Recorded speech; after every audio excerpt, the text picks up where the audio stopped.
started from nothing. Like you said, immigrant parents, right? Didn't speak English, wasn't good at school, was a C, D student. So all those businesses I tried starting, they all failed. You're gonna have some ups and downs in life, right? I've been bankrupt, gone to jail. I've had some crazy ups and downs. I've had businesses I've had to close down because they failed. Are you ever gonna trust anyone 100% out of the gate? Absolutely not. You have to earn trust. You need to get good at something. Maybe you're already good at something. Get better at it, right? Now with the internet, it's so easy to get self-educated without spending money. There's Google, there's TikTok, there's YouTube. The number one skill is sales. Sales and marketing. I combine them both, right? You could have the most amazing product, the most amazing service. If you don't know how to do marketing and sales, you're never gonna make money. I work 7 days a week, 365 days a year. I work on Christmas, Christmas Eve, my birthday, it doesn't matter. You evolve yourself with amazing people. What is the next step? I'm all about legacy. I just started posting on social media a year and a half ago. I wish I would have started posting 15 years ago, like Gary Vee, Grant Cardone, all these big successful entrepreneurs, right? I want like 100,000 people to go to my funeral because like I've changed 100 people's life. You got to really believe in yourself. Hi guys, this is Sheena Ray, non-politically correct podcast talking about a lot of deep conversations. And I'm so excited because today I have a special, unique guest. I met him in his house when he does every month a motivational speaking with a lot of unique people. And I had the chance to have a lot of great conversations, great networking. And he's an amazing, brilliant businessman. And I wanted to learn so much from him. So I decided to call him to come to my podcast. So welcome to David Rivera. Hi, David. Hi, Sheena. How are you? I'm great. I'm so happy to see you and so happy that you're here. Well, thank you for inviting me. I'm excited to be here. By the way, this is an amazing studio you have set up here. I love it. It's so professional. Really? You look good in the studio. And the lighting is good. I look good. Thank you. Yeah, amazing.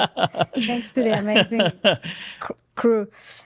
So, David, I was so excited to know more about you and to know you because my dream is to be like really, really successful businesswoman and not to spend my money because I always had a talent to make money and I never knew how to keep it for a long term of time and also create multiple business without the mentality of try to control everything with me being physically there or physically being involved.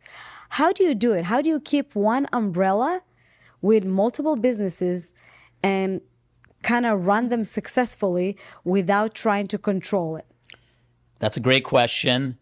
And I always tell people, if you ever want to scale, you can't do it all by yourself. Does Apple do everything by themselves? Does Google do any of these big companies? They all have tens of thousands of employees, right? So the only true way to scale is letting go, right? Exactly. And you have to. You need to delegate, right? You need to hire different people to manage your employees. Because if you can't be at 10 places at once, right? And like you said, you mentioned when you just talked right there, you want to have multiple businesses. You want to build an ecosystem, right? Yes. And what do I mean by an ecosystem is, let's say you have a business. Let's say you're in real estate. Everyone understands real estate, right? So let's say you have a real estate business. You should probably have maybe a loan business as well, because once you close the client for real estate, Brilliant. You could do his loans. Then you should probably have title and escrow, because every deal goes through title and escrow, right? So now you have like 3 or 4 different businesses that all feed each other business. Exactly. Right? And then that's where you got to let go, right? You can't run 4 companies at once. You can't be at 4 different offices. How do you trust the people? How do you pick the right employees? Like for me, I had a businesses of med spa, like beauty, permanent makeup school, and I never knew how to pick the right people so they would not like steal or take my idea or take my clients. I never knew how to, monetize it in a way that I can utilize it to a big thing like what you do. I always tell people, number one, no guts, no glory, right? If you don't take any chances in life, you're never going to succeed, right? Yeah. So you have to take chances. That means you're going to have to take chances on people.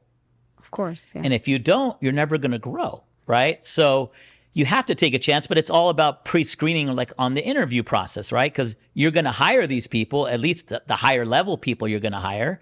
And that's up to you, right? You got to qualify them on the interview when you're looking to them eye to eye, or if it's a Zoom call, you're seeing their expressions. You're looking at their history. You're looking at their social media. You're looking at their references. You're kind of looking at their, you're calling their ex-boss and seeing how he was. Why did he quit, right? You're going to ask them all these questions. And then when you feel comfortable, you're going to be like, okay, I could bring this guy part of my team. Yeah. Are you ever going to trust anyone 100% out of the gate? Absolutely not. Yes. Right? You have to earn trust. You and me, we've met less than a month ago. Yeah. Right? And you trusted me enough to come here and to be one of your guests on your podcast. Yeah. Why? Because, we had a little connection. You're like, wow, David seems sharp. He's a nice guy. He invited me in his home in Beverly Hills for the Growth Talks Mastermind Networking event. All these people are here. I had some credibility, right?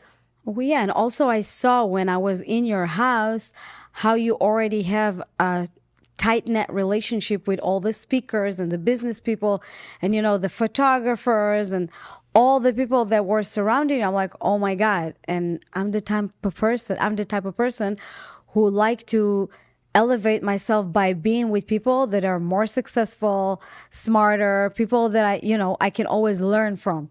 And I felt you're the kind of person I can learn from. Well, thank you very much. You're welcome. No, but getting back to your question, you got to delegate, and you're never going to trust anyone 100% at the beginning. I'm a firm believer that you got to earn trust.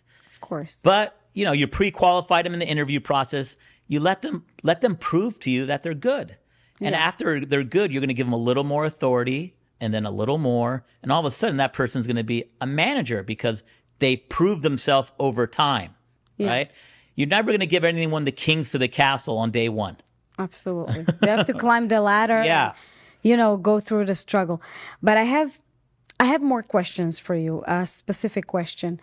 See, a lot of people that watching the podcast say, oh, you already have money, open businesses. Like, oh, it's impossible to open 10 businesses or 3 businesses, right? So I know, and that's something that is amazing about you that I've learned, that you are a son of immigrants, right?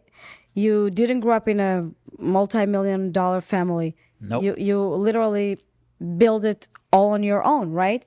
So I want you to give me kind of the little steps, right, that you would give to a beginner entrepreneur, or at least somebody who inspired to be an entrepreneur and doesn't have money. His education probably is not enough for him.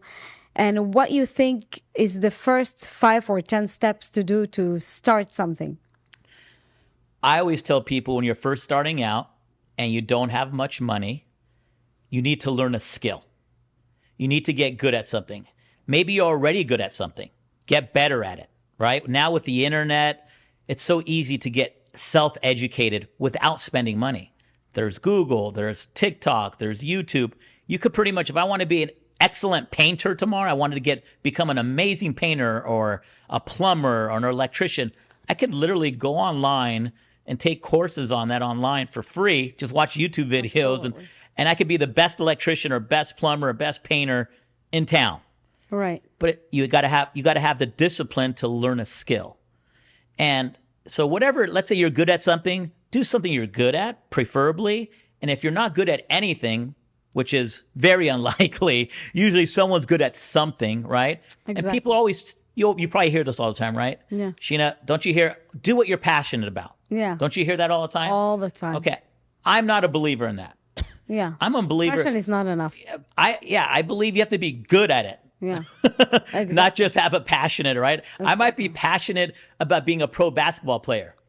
Am I 6'8", 9" and LeBron James? Absolutely. I could be the most passionate Unfortunately, I'm not gifted with that height. Yeah. So it doesn't matter how passionate I am about playing basketball. I'm never going to play in the NBA. Right? I totally agree with you. So it's not just about passion. You got to be good at it, get skilled at it, right? Become good. And then once you're good at that skill, you could hopefully start making money doing that skill. But what do you think the first skill is you should learn? I'm going to ask you that question. And people in general? Or no, yeah. Let's say you were starting out. What do you think an important skill would be to learn? To have a discipline, I think. I agree with you. You want to be disciplined, but the number one skill is sales. Oh, of course. You have Sales. to be a salesperson. Of Sales course. and marketing. I Definitely. combine them both, Yes, right? yes. Because you could have the most amazing product, the most amazing service. If you don't know how to do marketing and sales, you're never going to make money. Exactly. I agree with you. Right? I could have the cure to cancer right now, the cure to Alzheimer's, the cure to anything. But if no one knows about my product or service, it doesn't really matter. Exactly. So I always tell people, focus on marketing and sales because at least you'll have customers. Yeah. And also, I think in general, like I'm talking about me, for example, because I'm a woman and, I'm in the industry of like beauty and injections, right? And I decided I don't want to be just in this superficial beauty. I want to be a motivational speaker. I had a vision, but I knew that the first thing I have to do is sell myself. So it's so right what you said, the selling part. And I took so many courses on how to be a better salesperson, how to sell myself, how to speak, how to correct my English. So I'm 100% agreeing with you. Trust me, you're a good salesperson. You got me to come here today. You sold the hell out of me. Oh my God. So, no. Yeah. So you are a good salesperson. Thanks. Right? It's a big compliment. But that's very important, right? Yeah, I for saw you when we got here today at your studio. You were selling other people, saying, "Hey, I'm having an event in August. You should come. I'm going to be speaking here and there." You're getting people's Instagrams. You're getting their phone number. You're selling. Yeah, Yes. I'm selling 24/7. Yeah. For me, it's not like it's a lot of. Okay, I have to tell you that when I got to America, I saw a lot of people saying, "Oh, I'm working only until 5. I don't answer after 5." And in my mentality, it's unacceptable because it doesn't matter what is your business. You're 24/7 on the clock. If I have a client texting me at 7 o'clock, I'm not gonna ignore her until the next day. For me, 24/7, I have opportunities. Like you never know what's gonna happen. Yeah, I mean, it's funny you say that. But that's someone you're hungry, right? Employees, Always. W-2 people. I've had over thousands. I've had a few thousand employees in my years, all the different businesses I own, right? And all those thousands of employees I've had over these years, I understand they work 8 to 5. And I'm 100% okay with that because they're employees. They're W-2 employees, right? Yeah. They're not getting profit sharing. They're not making all the money, and that's fine. But business owners, we're never off. Yeah. I work 7 days a week, 365 days a year. I work on Christmas, Christmas Eve, my birthday. It doesn't matter. Yeah, exactly. Right? And that's what you just said that's how you have to be. I think it's also a mindset because like I divide the people to 3. Like the people who are naturally leaders and entrepreneurs, they're always daring and trying. You have the lazy ones who just gave up. And you have the people who wants to be on a safe spot on like, I need to have that job. I know I have my salary and my pension and my benefits and my medical insurance, So it's always putting yourself, like realizing who you are and putting yourself in the right equation in order to grow from that. You can work in 8 to 5, but then decide one day that, I want to try it. I want to be an entrepreneur, and have the guts to do No, it. you're right. I mean, guess what? 1% of the society makes 99% of the wealth. Yeah. Right? I know that. Yeah. So in other words, pretty much, you're going to have your chiefs and your Indians. You're going to have your workers and you're going to have your bosses. Yeah. And that's normal. Leaders. I have a lot of employees that they're comfortable having a job working 8 to 5, maybe because their husband makes a lot of money or their wife makes a lot of money. So they don't need to work that much because the other family member is the breadwinner in the family. So they just this is just like extra money for them, right? But you don't do it just for the money, right? You do it because it's your personality to be a go-getter, to evolve, to expand. I'm sure you're not wake up in the morning and say, "Oh, I want to have a multiple businesses because I want more money." I'm sure it's not for the money, right? Yeah. Okay. This is how it should be I'm thinking 99% of people. Okay. At first, when you're young, when you're in your 20s, it's all about the money. Yes. It's all about the money, right? And if it's not about the money, then you're a very unique individual. There's not many 20-year-olds or 21-year-olds who are like, I want to help society grow and do better. That doesn't really happen when you're in your 20s, right? Exactly. You're in your 20s, you're like, I want a Lamborghini, I want a Rolls Royce, I want a mansion, I want money, I want travel, I want a yacht, right? And then as you get older and you start making a lot of money, then you're like, I want to start giving back, Yeah. right?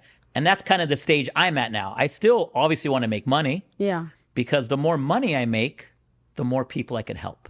Exactly. The less money I make, the less money I could help. Less people I could help. Yeah. Right? So Definitely. that's how I think of it. Like you came to my Growth Talks event, right? Yeah. The Mastermind Networking event in Beverly Hills. So I have one every month at my home.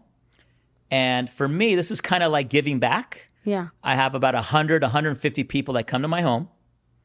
And I have usually 5 speakers. Bruce Cardenas was one of the speakers last month. And I know he films in the studio as well. Yeah. And amazing speaker, super talented. But I have talented guys like that, people that have been part of billion-dollar exits. Yes. You know, the Quest, obviously you've heard of Quest protein bars, right? Yes, yes. It was one of the biggest protein bars Of course, in it's the my world. friend. Right? my friend for a that while, company yeah. sold for $1 billion. Yes, yes, yes. And he was one of the speakers. Yes. So we have people like him and other people worth hundreds of millions of dollars that are speaking and providing value to everybody, teaching people things. And then you get a network with billionaires. Giving them vision. Yeah, you get a network with these billionaires, people worth hundreds of millions of dollars, multimillionaires at my home, networking, exchanging numbers, doing business deals together. And that's kind of like my giving back. Yeah. Right? People sure. come, they network, they learn. And it's like, I love doing that because I'm providing value. I get a network with other successful people, so it's fun for me. Yeah. It's like kind of like a win-win situation for everybody. I'm excited. Yeah, I'm excited because I'm going to speak in your event in September, and I'm super excited about it. Yeah, you're going to crush it. You have a great personality. You're smart. You're super talented. So I know you're going to provide tremendous value to the audience. I appreciate They're it. going to love you. You have a great personality, just like we connected when I first met you. Yeah, and So just honestly, just to be on the stage in your house when I know a lot of people that I look up to come to your house and speak, just to be on that panel, it's for me a progress. You understand? yeah. Because, you know, even now the event I'm speaking in the 18th of August, it's a huge accomplishment. You know, it's again like how we think, like you manifest your entrepreneur thinking, you know, tackling, talking, networking. So it's definitely worth it. But my next question that I'm excited to ask. So you do all this business, you travel the world, you evolve yourself with amazing people. What is the next step? What is the next chapter? Do you have anything that it's rather the business that you think that, for example, like Elon Musk wanted to do something in space? Do you have any crazy dream that it's outside of just multiple businesses? I'm all about legacy. Okay. So I just started posting on social media a year and a half ago. I wish I would have started posting 15 years ago, like Gary Vee, Grant Cardone, all these big successful entrepreneurs, right? And I want to build a legacy for my family. I want to have lots of kids and just have amazing family. But more than anything, my goal is when I die one day, I want like $100,000 to go, 100,000 people to go to my funeral. Maybe it'll be on Zoom.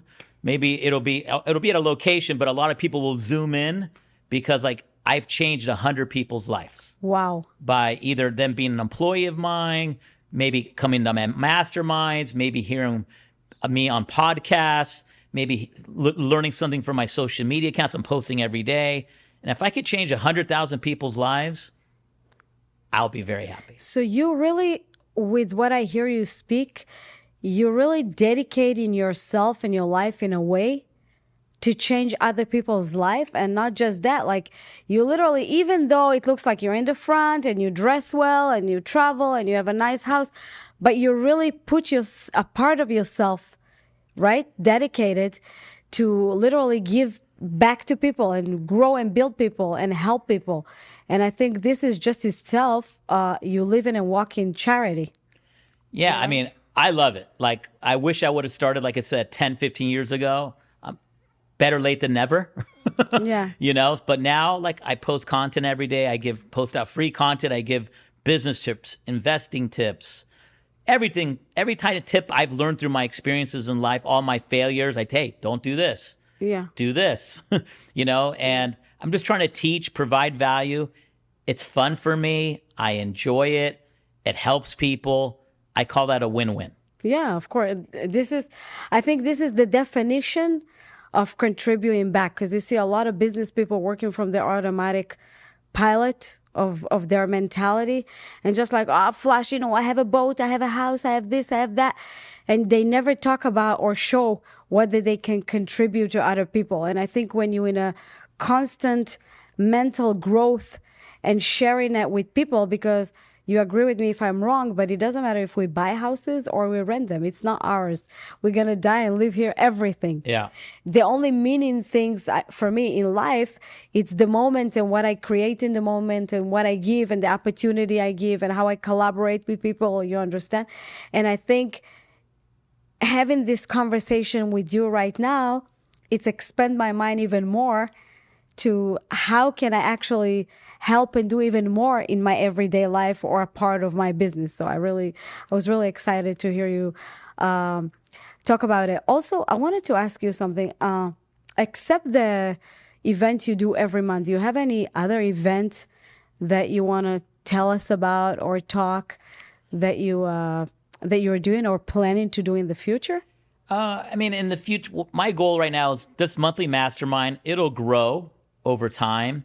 And then hopefully I'll be able to take it to bigger locations, have thousands of people, right? If I could help thousands of people at a big event rather than just 150 at my home, that would be amazing, right? The more people I could help to get the word out, get good speakers. And another reason I post on social media is to build relationships with other smart people that want to speak. Right? I'm curious, what does your family think about you? Your mother and father, your siblings? My mom and dad are amazing. Did you change their life? And my mom and dad, just so you know, they came from Bolivia. Yeah. So it's a third world country in South America. They came here and had me and my brother. So my brother and I were both born here. They didn't speak English. Wow. So they came here, they didn't speak English. And what kind of jobs do you get when you don't speak English? Bad jobs, like bad right? jobs. You're getting your cleaning. You're doing gardening work, you're babysitting, you're doing things where you don't have to speak English. So how did you change this mentality? Because I'm a daughter to immigrants too, right? Mm-hmm. So, and I remember in our mentality, even though my family actually changed it and become a millionaire, but a lot of people in your position, when you're the first generation that made the money in your family, mm-hmm. How did you change your paradigm, your way of thinking from being a slave mentality or employee mentality to the boss? What is your inner work? I want to know.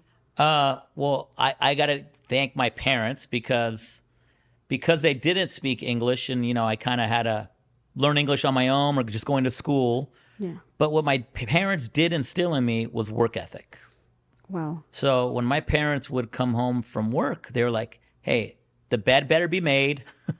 You better do the dishes. You better clean up all the leaves. There better not be dust on any furniture. Wow. So I had like chores. Wow. And I couldn't do anything until all those chores were done. And I have to have my homework done before I wanted to go play. So my parents were kind of like very strict. I have a question regarding this. You never resented them? No. For telling you, like, make your bed, make this, like, you never said, because a lot of the kids today are very entitled, right? Yeah. They're like, no, I'm not going to do this. Like, bring a cleaning lady or, I have a 21-year-old. So, yeah. Okay. So I have a little bit. I mean, my son is good compared to other kids, but still, he would like, I'm not going to clean the dust. I'm not going to do the dishes. I'm a man. So my parents are like, if you don't do this, you're not going to have food. You're not going to eat. You're not going to have, because I love playing sports. That's good. I love playing sports. You like your soccer ball? You're not going to be able to play soccer. You like your skateboard? You're not going to be able to use your skateboard. So they would take things away that I love. And if they take things away I love, guess what? I'm going to do what they tell me to do. I love playing sports. So if I can't play sports when I got home from work, what am I going to do? Just stare at my walls in my room? Yeah. So I'm going to listen to them so I could go play soccer. I could go play baseball. I could go throw the football. Right? Wow. Oh, I want to go ride a skateboard. Get this done. Then you could go ride it. So that's how my parents taught me. And that's how I'm going to raise my kids. Right? Yeah. I'm going to say, I have money, but I'm not going to go buy them everything. Right? Yeah. I'm going to say, oh, you want to do that? You got to do this first. You want to do this? You got to do this first. It seemed like you have a great family. Amazing. They give you like a good foundation. Roots, foundation. Like things that in regular family today, because I think in this generation a lot of the kids don't grow up like this, Yeah. because it's a lot of single mothers who go out and drinking and have tattoos and multiple boyfriends. So I think this family values, that the family is together, and it's very important to them to install these values to the kids. I think that's what creates amazing people. Yeah. And Yeah. sorry, yeah. No, no, I agree with you. And nowadays parents have excuses, I think. They're Exactly. when I hear, oh, my kid didn't turn out good, I'll be honest, I blame it on the parents. Of course. Because you're the one that disciplines the kids. Of course. And if you don't discipline them, of course they're going to turn out awful. Listen, If I have kids and I let them do whatever the hell they want, they're going to turn out to be awful kids. no, you're absolutely right. I actually, with this, what you just say, it's something that I have a personal obstacle. Like in one side, I was a single mom. I didn't want to be a single mom. Yep. I had no choice. Yep. And I parent my son out of guilt a lot of the time. So I would give him, perks like laptop or whatever, Yeah. without like what you said that your parents did. And like sometimes like, why does he act like that? And then if I'm really honest with myself, I have to blame myself. I can't blame anybody else. But this mindset that you have, I think it's amazing, and it's a lot to learn from. And the first thing about overcoming fear is knowing that you're at fault. Of course. Right? To admit it that to you yourself. admitted it, right? It's like course. alcoholics, right? The only way they stop drinking course. is when they admit, hey, I'm an alcoholic. I drink a beer or 12-pack of beer every time I come home. You're an alcoholic, man. Exactly. and once you admit it, that you have a problem, course. then you could solve it. Listen, you haven't seen my previous recordings that I did. One of the things I always talk about, also in my meditation, that the most important thing is to have a healthy inner conversation. And when I mean healthy, it's tell yourself the truth, because a majority of people today want to lie to themselves, like they want to lie to themselves. They live with this lie for like 20 years, 30 years. And when somebody say the truth in their face, they get offended because they have like a very bad inner conversation. So I think the most important thing is to come out to the world from a very sincere place, that first of all, you talk to yourself sincerely. And that's how you can, go about to the world, It's kind of, you bring up something like social media, right? Yeah. Social media, you have people that comment negative comments all the time. All the time. Yeah. Right? I see a lot. And let's say I do a post and it's controversial and I get all these negative comments. Yeah. I don't get mad at them, Yeah. right? I listen to the comment, and sometimes I listen, I'm like, wow, they have a point. I learn To see it. I learn from my haters, Yeah. because it makes me a better businessman. It makes me makes me smarter. I'm like, of course. that was a good point. You got me, Yeah. Sometimes they have good points and you get better. So the next time I do a post, or next time I launch a business, or I learn from my haters, right? Of course. And then some haters are just saying they're nonsense, right? They're like, what the hell? That was like left field, Yeah. right? And those people, it kind of goes in one ear, out the other, yeah. because I know that's just hate, and that's just No, dumb. and don't forget the algorithm. It doesn't matter what is the comment; it's always gonna jump you. Yeah. It comes in their feed and their friends' feed, and they're gonna see you, and something good's gonna come out of it anyway. Yeah, so that's where, when social media now, you gotta really believe in yourself, Of course. right? If you don't think you're a good person, you don't think you're smart, when someone says a negative comment, it's really gonna affect you if you're weak mentally. Of Right? course. If you're strong mentally, you could post, like, let's say this video, you get all these people say all these bad things about me Yeah. or you or whatever. It's not gonna. I'll be honest with you. You know how much it's gonna faze me? Yeah. I'm the same. I'm very. I don't care. I'll be like, Yeah. okay, great. I move on. I'm already past it. Like, once I read a negative comment, I'm already thinking of something else. And already today gone. it's a generation. Good that you touched that point. Today it's a generation that you can literally destroy or lift someone through words on social media, and I'll explain. We never actually talked about it, but my book is coming out soon, and a portion of it, like one chapter, I talked about my stalker. I have a stalker for 8 years. Stalker. Yeah, like a legit stalker, restraining orders, police report, the judge actually granted, it's a woman, her 5-year restraining order. She fixated with me with social media, obsessed, doing defamation of character, followed me physically, trashed my car, slashed my tires, almost put my son in jail, like crazy stuff, like FBI involved, everything, the whole Hollywood tragic movie, right? Wow. And, I was like depressed for at least a year. Like, what am I going to do? Like, she go to my business, she write stuff on Yelp, literally destroyed one business, like literally destroyed the business. And I did a lot of thinking. And then I said, you know what? If you can't beat them, join them. And when I say join them, I didn't mean joining her. I decided if I'm already in the media and people know me and I have a followers, I'm going to write a book. And I'm going to talk about it, and I'm not going to hide it and be afraid that people know that I have a stalker, because I was terrified. Imagine, it's 8 years of that. Crazy. 8 years. Like, you see the screenshots. I have like more than 500 screenshots about me and text messages for other people. And I thought I've had a stalker for 8 days. I thought that was bad. 8 days. Oh my God. 8 years. Damn. Listen, I swear to God, I feel like a Hollywood celebrity when they break into the home and they do something crazy. Like, imagine living in your house and see your tire slashed, or see that one time the police knocked at my door at 2:30 in the morning. They wanted to arrest my son, said my son killed her pets. My son was only 14. He didn't have a driving license. He couldn't drive a Uber. Yeah. Like, how can he even go to her house and kill her pets? But I Crazy. realized, but the thing is that I realized that social media, as much as it could be amazing and grow your business and give you publicity and, marketing and whatever, it could be, for me, my experience, right? It could be something that is very destructive 100%. in a lot of ways. And like you said, if you don't have a strong mindset, and if you are very weak mentally and sensitive and take things very deeply, it could literally kill you. You can make suicide. Yeah, I mean, think about all the bullying for kids. Right? That's it. It's bullying. It's bullying, right? So you just got to be careful. Like, if you have kids and they're on social media, you kind of got to like block certain things for kids, because until they're mentally strong enough to like, and that's us as a parent, right? Yeah. We need to give confidence to your kids, right? You got to go, hey, you're strong, you're smart, you're beautiful. And the more you kind of tell them how great they are, they start believing it.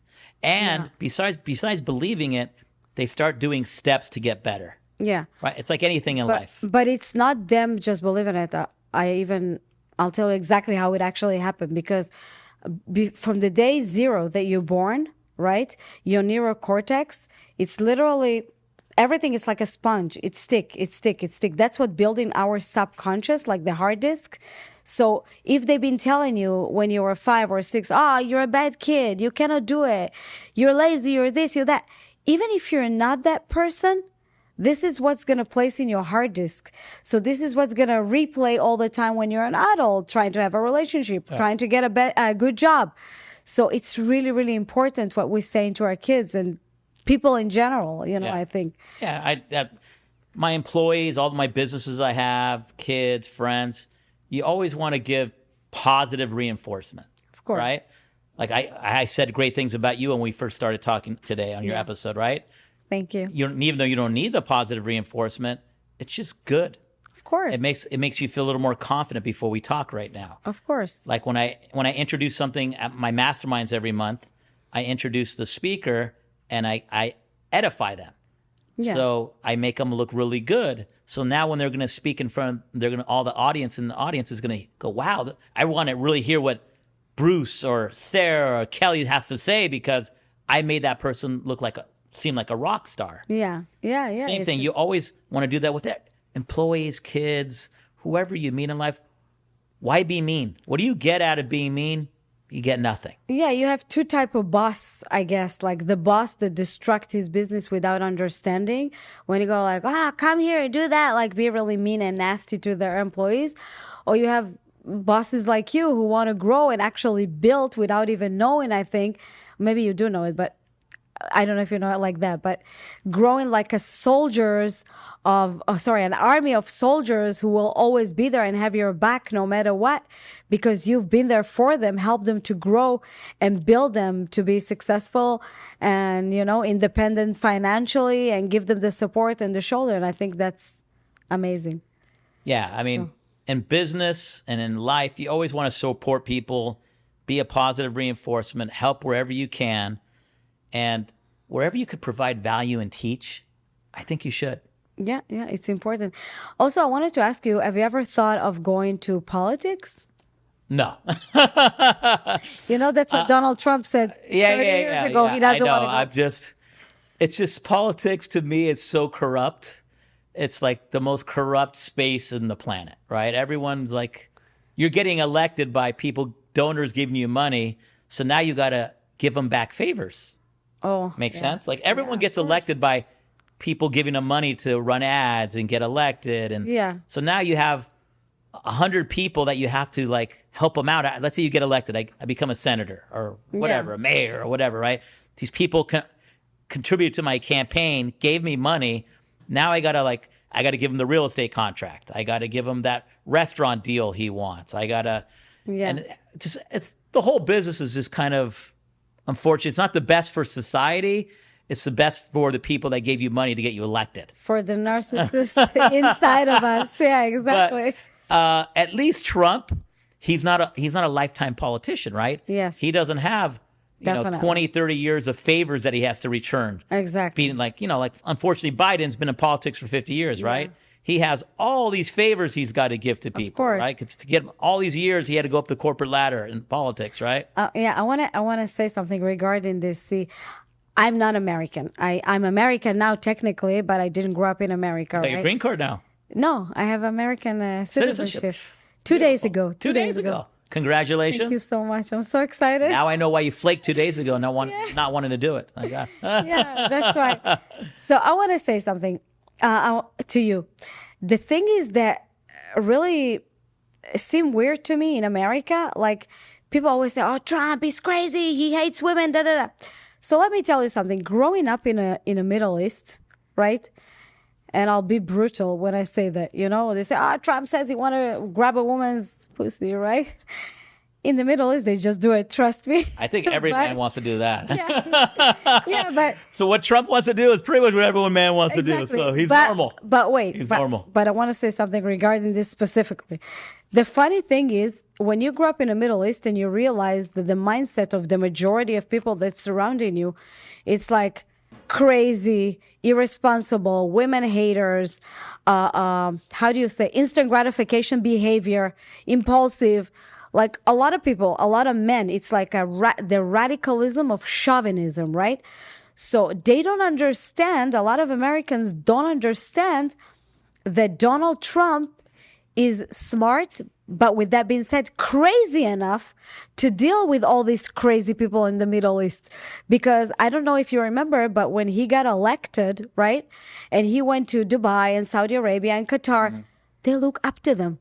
I speak Arabic. I see the news in 5 languages, right? I speak 5 languages. Yeah. So you see, when you look at the news in the Arab world, they give him respect that they didn't give to Clinton or to Obama or to Biden, because they know he doesn't give a fuck. You understand? He doesn't care. He's not afraid.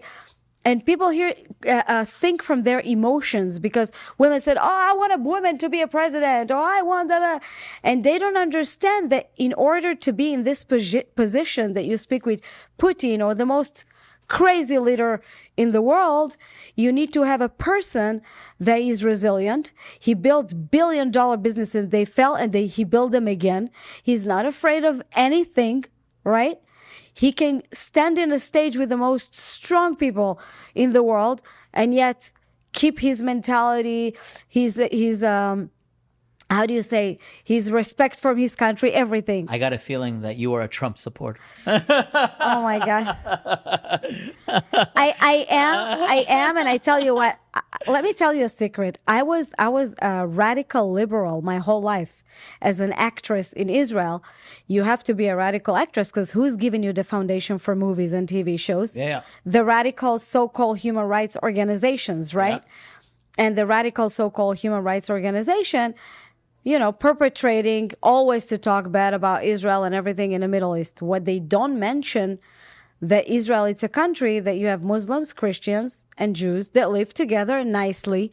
And Israel not necessarily come and just want to kill everybody else. They are in a defense mode. And the question is, it's not if we occupy it or not occupy. Israel, it's already exists 75 years. Yeah. So it's no point arguing about that. But if I'm coming from Israel and somebody in America hate me and call me, bad Israeli, I didn't choose where I born. Yeah. Yeah. And when it comes to different nationalities and countries, wherever you're born is where you're born. I mean, I have nothing bad to say about any country. No, but here I would actually, believe it or not, I've been in a really high-end places when it was people who are radical liberals and they didn't want to engage a conversation with me because I came from Israel. And I'm like, I'm not just Israeli. It might have been your attitude. You no. had that crazy attitude. No. I'm just joking. I'll kill you. No, I'm Israeli, but I'm Arab as well. My father is Arab-Israeli, right? I'm a mix of Russian, Black, Arab, Israeli, Jewish. My mom's a crazy mix. Yeah. And I'm everything. And I understand all these worlds. And then I come here and they want to categorize you either black or white. Like you either Israeli Jew hater or you Palestinian who've been suffocated. It doesn't work like that. It's so many things. Even in America, you're American, but you're a son of an immigrant. She could be black, he could be white, he could be Indian. The world is very, very evolved today. Yeah. And we can't put people in, specific categories and that's it, you know? What do you think about what's going on in the world today? I think it's all business, right? Everything gets done for business purposes. And, when you have a weak leader and president, people take advantage. It's like in any business, right? Let's say you own a company and the owner is very weak or the owner is very just not there, right? They're never coming to the office. What do your employees do? Take advantage. They either don't work, they're lazy because the boss isn't there, right? Or they steal. Or work on the automatic pilot, just do the job and that's it. Yeah, right? So you got to be there, right? You got to be present, Yeah, and in life and business and everything, you have to be present or people are going to take advantage of you. I've had many, many employees steal from me over the years, right? Wow. But you learn from people stealing from you. Did you punish them? After you obviously if they steal, you fire them, right? It's not like, oh, okay, yeah, you stole $100,000 from me, you can keep your job. Once they steal, you fire them. But the good thing is you learn from those things. Yeah. Because that means there was holes in the system. That means there was things that I wasn't paying attention to. Exactly. Right? So as a business owner, you start going, okay, I got to clog up that hole so people stop stealing. So now when I run a business, I always think like a criminal. I go, how can my employees steal from me? What things? Very smart. What? So any business you ever start, I know you plan on starting different businesses, and you have it seems like you had a little trust issue because we mentioned that at the beginning of our conversation. No, I have a business now. No, I'm just saying. I don't trust people, right? So if you put things in place where you're kind of protected, you're not too concerned. Yeah. Does that make sense? So you got to put things in place and measures. It's kind of like an alarm, right? You have your home. You're not there, but we have an alarm, right? So if some burglar comes in, I'm not home, I'm at my office, but the alarm goes off, I get notified on my phone, someone's breaking on, 911, send the cops, right? It's the same thing, right? We put things in place to protect ourselves. Of course. And you got to do the same thing in business. Yeah. And it's very important, and that's going to help you get to that next level and scale. Start putting some measures in place, just like, hey, here's your projects for the week. You know in your head, that should take about 40 hours. Yeah. So you know they're going to be busy all week. But if you don't give them projects, let's say on Monday for the whole week, they're just going to be screwing around all week. Yeah. You didn't give them anything to do.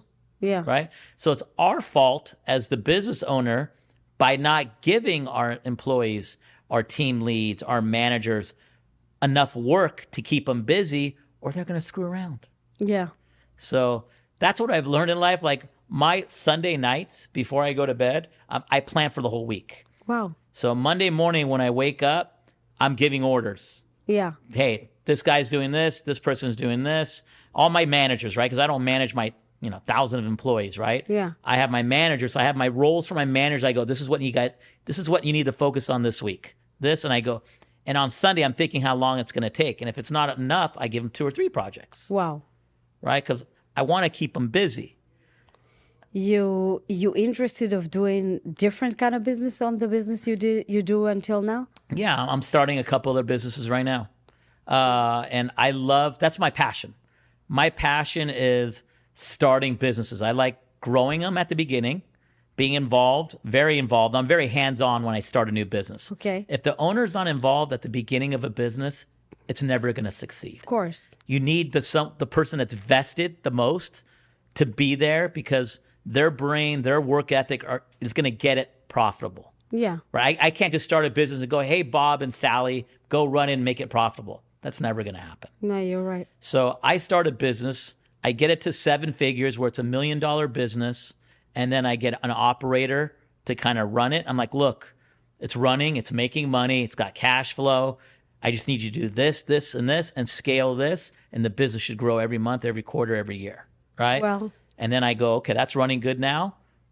I'm going to start another business. I really need to see you outside of this studio so you can help me and consult me to grow my business.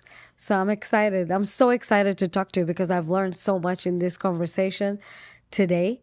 Is there anything you want to add or tell, or it's important to you that people know about you that nobody knows? Just that I started from nothing, and like you said, immigrant parents, right? Didn't speak English, wasn't good at school, was a C, D student, right? Wow. You are a CD student? Yeah, C or D student, because I didn't care, right? So I wasn't a good student. I didn't get good grades. Wow. So I wasn't a good It's not about the grades, you said. Wasn't about the grades, but I was a good soccer player. You know why I was a good soccer player? Because my dad didn't speak English, but he knew how to play soccer in South America and Bolivia. Wow. So he would practice with me, soccer. So when he'd come home from work, we'd play soccer in the backyard, learn. He would take me to the park. I got pretty good.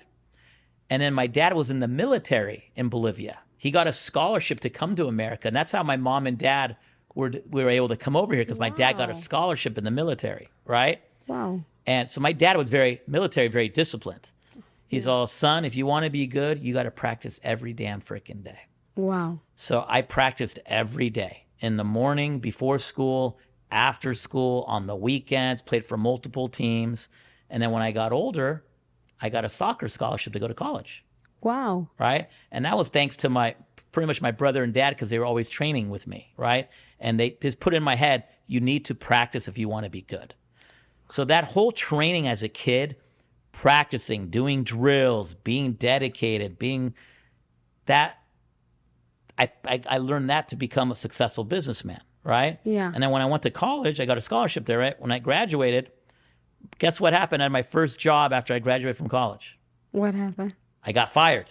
Oh, no. Yeah. So I got my bachelor's degree. I went to corporate America as a headhunter at Robert Half International, and they fired me. No way. And what did I do after I got fired? What did you do? I went out with my friends in Hollywood that night, got drunk. No way. I tried to drive home, and then I got pulled over and got a DUI and went to jail. No. Yes. So I would never guess. Yeah, so I went to jail. I was in jail with criminals, gang members, scary freaking people. I've never been in jail before. I'm terrified. Got fired from my first job. I felt like the biggest freaking loser in the world, right? Fired from my first job out of college, in jail. Like, my parents must be so proud, right? But when I was in there, the great thing is I learned a valuable lesson. And that lesson is, I'm never going to work for anybody else. I'm going to start a business. So that motivated me to start a business, because I got fired. I learned that there's no such thing as job security. Bachelor's degree, college grad. You depend on other people. Yeah, I'm going to go up the corporate ladder and become rich one day. I'm going to be, CFO one day of these companies. I said, no, I got fired. That's not true. I learned through being fired. So I'm like, I'm going to start my own business. I got out of jail. I'm like, I'm all excited. I want to start all these businesses. I want to become rich, right? So I'm starting all these different things. But guess what? I don't have any skills. I don't really know anything yet. I'm very young. I don't know what the hell I'm doing. So all those businesses I tried starting, they all failed. What is the first business that actually got you going? Oh my God. First one that made me money? Yes. I became an affiliate. So let me explain what that is. I know it. Oh, you know what an affiliate is? Yeah. Well, to your audience who might not know. Marketing. Yeah. So I didn't have a product or a service. Wow. So this other company had different health and beauty products. So I became affiliate of theirs. I was marketing their health and beauty products, and they would pay me a commission every time I drove them a sale. Wow. So I started as an affiliate, and that's how I started making money. Wow. Right? But before that, I was trying to start all these different businesses, and they all failed, and I got in huge credit card debt. Wow. And I couldn't afford to pay my credit card bills. So I went bankrupt. I went Chapter 7 BK. Bankrupt, had no money, no credit cards. I couldn't afford to pay my rent. Wow. So I had to call mom and dad, wow, my parents, and I go, Mommy and Daddy, I'm moving back in because I don't have any money. I just went bankrupt. I need to move back in. Wow. So, of course, my parents love me. I hope you bought them a house later. Yeah. So my parents had me move back in with them. And it's funny that you just mentioned that. I hope you bought them a house. So 15 years ago, I bought my parents a house. Wow. I retired them. No. I had them on salary every 2 weeks for 15 years. I still take care of them. Wow. So they live in my home. They travel the world. I fly them all around the world. They go have fun. And that's something of giving back, right? Wow. They took care of me. They taught me, work ethic. Wow. And they gave me that discipline. So I retired. They created you. Yeah. And they created me. Thank God. It's amazing. It's an amazing story. And I think this story can give inspiration to so many people out there, because I would never guess that you got arrested for DUI, lost your job, everything. It's an amazing story. And I think it's very inspirational to everybody to hear that, and maybe give hope to our viewers that they can make it no matter what. Like, it doesn't matter if you have a little record. I'm not saying go have a record. Yeah. I'm not saying go have a record, but if you do, it's not the end of the world, because it's all about changing, your perception and your mind, and put the work and the discipline, and you can change any reality.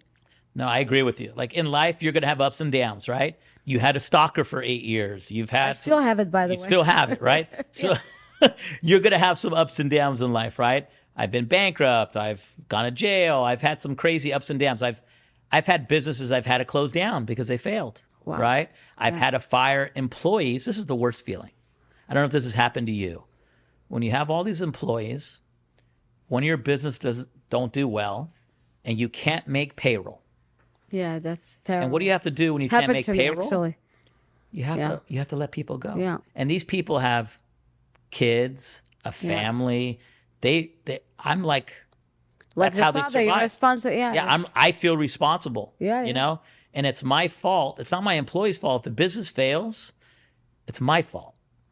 Yeah, but also you cannot take it as a burden on your conscience, because we do business. It's good, it's good to be successful, and it's good not. I mean, it happens. Obviously, you're hurt there, but to me, that was painful. But just the fact that it's painful for you and you have a conscience to think about it, I think that made you who you are, the unique person you are. Because most people, I mean, I'm the same, to be honest. I'm exactly the same. But most people say, oh my God, don't stress. It's none of your fault. The business failed. Like, people don't care for other people's feelings, or even think, like you said, their family, their kids.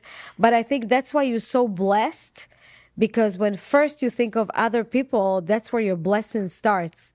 That you have the conscience and the mind and the intelligence to think of other people and their future and their kids. I think that's what makes you unique. And I'm not surprised at all that you're successful and you are who you are, because you have a heart and you have a conscience, and this is amazing. I do have a heart. I have too. So that's it. Tell them, when is your next event? My next event is August 7th. Wednesday in Beverly Hills at my home. It's called The Growth Talks. It's amazing. I have it every month. So definitely come. You could go to thegrowthtalks.com, or you could follow me on social media at the David Rivero on Instagram, TikTok. I'm on YouTube. I'm on every freaking platform. Oh, and I'm excited. I'm going to speak there. I'm so excited. And yeah. So- I'm excited. In September, Do you have the date? September 4th, I believe. I think it's Wednesday, September 4th. That's when you'll be I speaking. want to get flyers and I want to put it in all my social media. I'm excited. Perfect. So it was nice talking to you. Thank you, everybody, for watching. I hope you enjoy that. You can see me on TikTok, Sheena Ray. You can see me on Instagram, Sheena Ray Reynolds. Facebook, Sheena Ray. And I'm waiting for you to follow me. If you like it, support, share. I'm here for you. Bye.